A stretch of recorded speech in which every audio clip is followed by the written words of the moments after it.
ಚಿಂತಾಮಣಿ ನಗರದಲ್ಲಿ ಮೊಹರಂ ಹಬ್ಬದ ಅದ್ಧೂರಿ ಆಚರಣೆ, ಅಗ್ನಿಕುಂಡ ಪ್ರವೇಶಿಸಿದ ಮುಸ್ಲಿಂ ಬಾಂಧವರು. ಚಿಂತಾಮಣಿ ನಗರ ಸೇರಿದಂತೆ ತಾಲೂಕಿನಾದ್ಯಂತ ಮುಸ್ಲಿಂ ಬಾಂಧವರು ತಮ್ಮ ಪವಿತ್ರ ಹಬ್ಬವಾದ ಮೊಹರಂ ಅನ್ನ ಅತ್ಯಂತ ಸೌಹಾರ್ದತೆ ಮತ್ತು ಭಕ್ತಿ ಭಾವದಿಂದ ಅದ್ಧೂರಿಯಾಗಿ ಆಚರಿಸಿದರು. ರಾತ್ರಿ ಹಬ್ಬದ ಅಂಗವಾಗಿ ಹಸ್ತದ ದೇವರುಗಳನ್ನು ಹೊತ್ತು ಮೆರವಣಿಗೆ ನಡೆಸಿದ ಮುಸ್ಲಿಂ ಬಾಂಧವರು ಭಕ್ತಿಯಿಂದ ಅಗ್ನಿಕುಂಡ ಪ್ರವೇಶ ಮಾಡಿದರು. ನಗರದ ಟಿಪ್ಪು ನಗರ, ಚೌಡಾರೆಡ್ಡಿಪಾಳ್ಯ ಹಾಗೂ ವಾಣಿಶಾಲೆ ರಸ್ತೆಯ ನಿವಾಸಿಗಳು, ನರಸಿಂಹಪೇಟೆ ಸೇರಿದಂತೆ ವಿವಿಧ ಕಡೆಗಳಲ್ಲಿ ರಾತ್ರಿ ಅಗ್ನಿಕುಂಡ ಪ್ರವೇಶಿಸಿದರೆ ಹಬ್ಬದ ನಿಮಿತ್ತ ಮಸೀದಿಗಳಲ್ಲಿ ವಿಶೇಷ ಪ್ರಾರ್ಥನೆಗಳು ನಡೆದವು. ಇಸ್ಲಾಂ ಪದ್ಧತಿಯಂತೆ ಜಾತಿ ಭೇದವಿಲ್ಲದೆ ಸಾರ್ವಜನಿಕರು ವಿಶೇಷ ಪೂಜೆ ಸಲ್ಲಿಸಿದರು.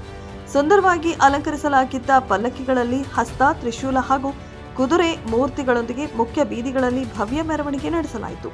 ಮೆರವಣಿಗೆಯು ಮನೆಗಳ ಮುಂದೆ ಸಾಗುತ್ತಿದ್ದಂತೆ ಸಾರ್ವಜನಿಕರು ಪಲ್ಲಕ್ಕಗಳಿಗೆ ಹೂವು, ಮಂಡಕ್ಕಿ, ಸುಗಂಧ ದ್ರವ್ಯ, ಹಣ್ಣು ಹಾಗೂ ತೆಂಗಿನಕಾಯಿಗಳನ್ನು ಸಮರ್ಪಿಸಿ ಭಕ್ತಿ ಪ್ರದರ್ಶಿಸಿದರು. ಹಬ್ಬದ ಹಿನ್ನೆಲೆಯಲ್ಲಿ ಬಡಾವಣೆಗಳಲ್ಲಿ ಹಸಿರು ತೋರಣಗಳನ್ನು ಕಟ್ಟು ಸಿಂಗರಿಸಲಾಗಿತ್ತು. ರಾತ್ರಿ ವೇಳೆ ತಮಟೆ ಶಬ್ದಕ್ಕೆ ಯುವಕರು ಮತ್ತು ಮಕ್ಕಳು ಕುಣಿದು ಕುಪ್ಪಳಿಸಿದರು. ಹರಕೆ ಹೊತ್ತ ಹುಲಿ ವೇಷಧಾರಿಗಳು ಕಪ್ಪು ಬಣ್ಣ ಬಳಿದುಕೊಂಡು ತಮಟೆ ವಾದ್ಯಕ್ಕೆ ತಕ್ಕಂತೆ ನರ್ತಿಸಿದ್ದು ಹಬ್ಬದ ಪ್ರಮುಖ ಆಕರ್ಷಣೆಯಾಗಿತ್ತು. ಗ್ರಾಮಾಂತರ ಪ್ರದೇಶಗಳಲ್ಲೂ ಸಹ ದೇವರ ಮೆರವಣಿಗೆ ನಡೆಸಿ ಮನೆಗಳಲ್ಲಿ ವಿವಿಧ ಸಿಹಿ ತಿನಿಸುಗಳನ್ನು ತಯಾರಿಸಿ ಹಬ್ಬವನ್ನು ಸಡಗರದಿಂದ ಆಚರಿಸಲಾಯಿತು.